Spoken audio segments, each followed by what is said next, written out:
ఇప్పుడు మనం ఒక వ్యక్తి గురించి మాట్లాడుకోబోతున్నాం. ఆ వ్యక్తి తెలంగాణ, ఆంధ్రప్రదేశ్‌లో ఉన్నటువంటి కార్పొరేట్ విద్యా సంస్థలందరికి గూడా బాగా సుపరిచితం. ఏ విధంగా అని చెప్పేసంటే ఏదైనా తప్పు జరిగితే తనొస్తాడు గావచ్చు. తనొస్తే ఇబ్బందయితది. దేనికి భయపడడు. ఏ డబ్బులు తీసుకొని గూడా లొంగిపోడు. అనవసరంగా ఇష్యూ పెద్దగా అయితదని చెప్పేసి చాలా విద్యా సంస్థలకు భయముంటది. అటువంటి ఒక భయాన్ని తను క్రియేట్ చేశాడు. ఎందుకంటే తనేం అల్లటప్ప వ్యక్తి గాదు.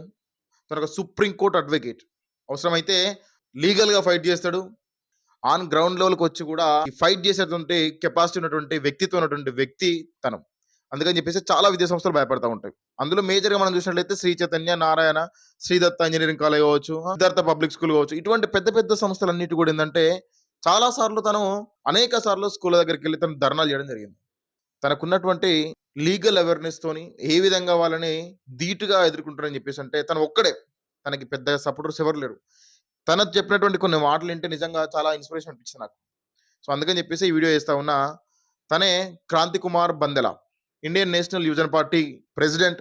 At the same time advocate of supreme court. భారతదేశం అత్యున్నత న్యాయస్థానం సుప్రీం కోర్ట్ న్యాయవాది. సీనియర్ అడ్వకేట్, సోషల్ యాక్టివిస్ట్, సమాజ సేవ కోసం పాటుపడేటువంటి ఒక వ్యక్తి. భారతదేశ రాజకీయ చరిత్రలో ఖచ్చితంగా విద్యార్థులకి అంటే యువతకి కూడా ఖచ్చితంగా ఒక కీలక పాత్ర ఇవ్వాలి. నెక్స్ట్ భారతదేశ భవిష్యత్తు మొత్తం కూడా విద్యార్థుల చేతుల్లో ఉంటది. యువత చేతుల్లో ఉంటది కాబట్టి యువతకు ప్రాధాన్యత ఇవ్వాలని చెప్పేసి చెప్పినటువంటి వ్యక్తి. మీ కులం ఏంటి అని చెప్పేసి అంటే మా కులం యువ కులం. మీకు సపోర్టర్స్ ఎవరని చెప్పేసి అడిగితే ఎవరైతే సమాజ సేవ కోసం పాటుపడతా ఉంటారో వాళ్ళందరూ కూడా మాకు సపోర్టర్స్, వాళ్ళందరూ కూడా మా శ్రేయోభిలాషులు.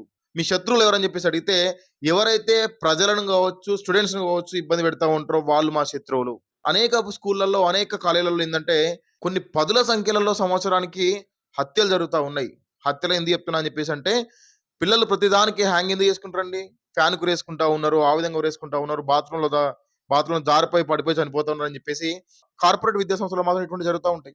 సో, అటువంటి వాటి మీద గలం విప్పినటువంటి వ్యక్తి బందెల క్రాంతి కుమార్ గారు. సో, ఈరోజు ఆయన గురించి మనం మాట్లాడుకుందాం. ఎందుకంటే నాకేమనిపించిందంటే ప్రతి ఒక్కరు కూడా యూట్యూబ్ ఛానెల్ స్టార్ట్ చేసిన తర్వాతకి డైలీ ఒక వీడియో, 2 వీడియోలు పోస్ట్ చేస్తా ఉంటారు. అది వాళ్ళ బేస్డ్ ఆన్ వాళ్ళ కంటెంట్ బట్టి. కాకపోతే మనం చేసేటువంటి వీడియోలో 10 వీడియోలలో అట్‌లీస్ట్ ఒక 2 వీడియోలైనా కూడా సమాజానికి ఉపయోగపడాలి. సమాజ శ్రేయస్సు కోసం అని చెప్పేసి ఎటువంటి స్వార్థం లేకుండా నిస్వార్థంగా పనిచేస్తున్నటువంటి క్రాంతి కుమార్ బందెల్ లాంటి వ్యక్తులకి ఖచ్చితంగా మన వంతు మనం ఒక చిన్న శ్రీరామచంద్రునికి ఉడత నేను కూడా సహాయం చేస్తాను ముందుకొచ్చిన విధంగా ఖచ్చితంగా ప్రతి ఒక్కరి బాధ్యత. అది నా బాధ్యత కూడా అనిపించింది. అందుకని చెప్పేసి వీడియో చేస్తా ఉన్నాం. ఎందుకంటే తను చేస్తున్నటువంటి ఫైటింగ్ కావచ్చు, తను చేస్తున్నటువంటి వీడియోస్ కావచ్చు, తను అప్‌లోడ్ చేస్తున్న వీడియోస్ చూస్తా ఉంటే నిజంగా ఎవరు రారండి? ఒక కాలేజ్‌లో ఒక అబ్బాయి ఉరేసుకుంటే అది ఎంత పెద్ద ఇష్యూ అయితది. అదే ఒక గవర్నమెంట్ కాలేజ్‌లో ఒక అబ్బాయి ఉరేసుకుంటే అది ఎంత పెద్ద ఇష్యూ అయితది. ఒక గవర్నమెంట్ స్కూల్‌లో ఒక అమ్మాయి చనిపోతే ఎంత పెద్ద ఇష్యూ అయితది. ఒక సంవత్సరం లోపే 10 మంది చనిపోతే ఎంత పెద్ద ఇష్యూ అయితది. కానీ పదుల సంఖ్యలో కార్పొరేట్ కాలేజీలలో శ్రీ చైతన్య కావచ్చు, నారాయణ కావచ్చు, ఇటువంటి ఎన్నో పెద్ద పెద్ద కాలేజీలలో ఏందంటే విద్యార్థులు ఉరేసుకొని చనిపోతున్నారని చెప్పేసి కొన్ని పదుల సంఖ్యలో న్యూస్ వస్తా ఉన్నాయి.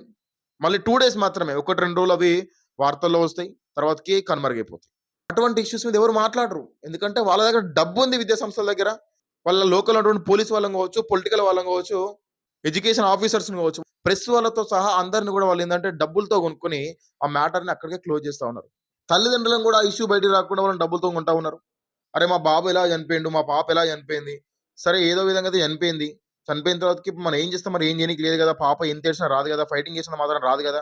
సో, 20,00,000 ఇస్తా అని చెప్పి అంటా ఉన్నారు. తీసుకుందాం. సైలెంట్ అయిపోదాం. వీళ్ళని పట్టుకొని క్రాంతి కుమార్ బంధులను పట్టుకొని లేకుంటే ఇంకెవరో చెప్తా ఉన్నారు. లేదు మీరు పోరాటం చేయాలి. మీ అబ్బాయి సావుకు కారణం ఏంటి? ఇటువంటివి ఇంకా జరుగుతా ఉంటాయి. మీరు వదిలిపెడితే నెక్స్ట్ ఇంకో అబ్బాయి కూడా జరగవచ్చు అని చెప్పేసి ఎన్ని చెప్పినా కూడా మా అబ్బాయి లేనప్పుడు వేరే అబ్బాయి గురించి మాకెందుకు అని చెప్పేసి సెటిల్మెంట్ చేసుకున్నటువంటి పేరెంట్స్ కూడా ఎంతమంది ఉన్నారు. వాళ్ళని నేను తప్పుపట్టట్లే. కాకపోతే అటువంటి విషయాలను బయటికి తీసుకురానికి తన శాయశక్తిలా పనిచేస్తున్నటువంటి వ్యక్తి బందెల క్రాంతి కుమార్ గారు. ఒక రాజకీయ పార్టీ వచ్చి మాట్లాడదు. ఒక విద్యార్థి చనిపోతే ఒక కార్పొరేట్ కాలేజ్‌లో. ఎందుకు? ఆ కార్పొరేట్ సంస్థ నుంచెల్లి ఎలక్షన్స్ టైమ్‌లో వాళ్ళకి ఫండింగ్ ఎళ్తది. పోలీస్ డిపార్ట్‌మెంట్ వాళ్ళకి గూడా కేస్ అయిపోయిన తర్వాత వాళ్ళకి ఫండింగ్ ఎళ్తది. ఎడ్యుకేషన్ ఆఫీసర్స్ కూడా ఫండింగ్ ఎళ్తా ఉంటది. ఆ కేస్ క్లోజ్ చేస్తా ఉన్నారు. కానీ క్రాంతి కుమార్ బందెల గారు ఎటువంటి ఒక రూపాయి తీసుకోకుండా తనకున్నటువంటి లీగల్ నాలెడ్జ్‌తో అక్కడున్నటువంటి పోలీస్ ఆఫీసర్‌లు కావచ్చు, అక్కడున్నటువంటి విద్యా సంస్థలు కావచ్చు, అక్కడున్నటువంటి విద్యా సంస్థకు సంబంధించిన ఆఫీసర్‌లు కావచ్చు, ఎడ్యుకేషన్ ఆఫీసర్‌లు కావచ్చు, ప్రతి ఒక్కరు కూడా ఎంతో కొంత భయంతోని పనిచేస్తా ఉన్నారని చెప్పేసి అంటే హైదరాబాద్‌లో ఉన్నటువంటి మేజర్ కార్పొరేట్ సిస్టమ్ అంతా కూడా ఒక అట్‌లీస్ట్ వాళ్ళు ఒక 10% అన్ని విషయాల్లో భయపడుతున్నారని చెప్పేసి అంటే అందులో 5% క్రాంతి కుమార్ బంద్లే గారు చేయబట్టే. అది చాలా వెరీ క్లియర్.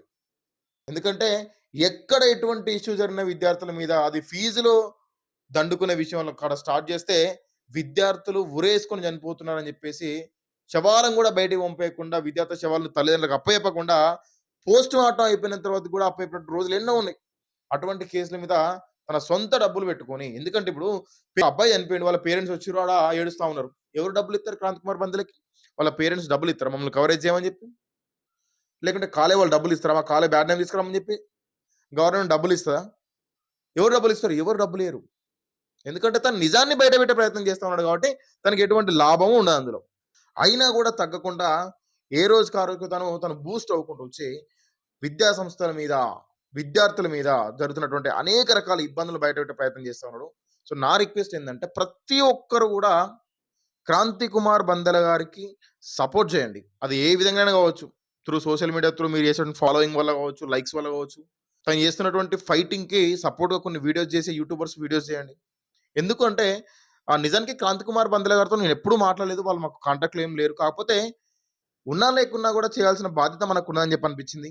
అందుకని చెప్పి ఈ వీడియో చేస్తా ఉన్నాం. అటువంటి వ్యక్తికి ఖచ్చితంగా సపోర్ట్ ఇవ్వాలి. సొసైటీలో ఎన్నో చిల్లర వీడియోలు వస్తా ఉంటాయి. టైమ్ పాస్ చేసిన వీడియోలు వస్తా ఉంటాయి. ఎంటర్‌టైన్‌మెంట్ కోసం చేసిన వీడియోలు వస్తా ఉంటాయి. వాళ్ళని వీళ్ళని తిట్టుకుంటూ చేసిన వీడియోలు వస్తా ఉంటాయి. ఏ వీడియోలు పని లేకపోతే ఇంట్లో వంట చేసుకునే వీడియోలు కూడా చేసే వాళ్ళకి కూడా కొన్ని మిలియన్స్ ఆఫ్ ఫాలోవర్స్ ఉన్నారు. కొన్ని లక్షల కొద్ది లైక్స్ ఉన్నాయి. నేను వాళ్ళని తక్కువ పట్టట్లే. కాపోతే వాళ్ళకంటే కూడా క్రాంతి కుమార్ బందల గారు చేస్తున్నటువంటి పనైతే గొప్పదే గదా! సో, కంపల్సరీ తనకి సపోర్ట్ చేయాలని చెప్పేసి నాకు అనిపించింది. అందుకని చెప్పి ఈ వీడియో చేస్తా ఉన్నా. థాంక్ యూ సో మచ్ బందెల క్రాంతి కుమార్ అన్న. నిజంగా మీలాంటి వ్యక్తులు ఖచ్చితంగా సొసైటీకి అవసరము. సో, ఖచ్చితంగా వాళ్ళకి మనందరి సపోర్ట్ ఇవ్వాలని చెప్పేసి నేను కోరుతా ఉన్నా. Thank you.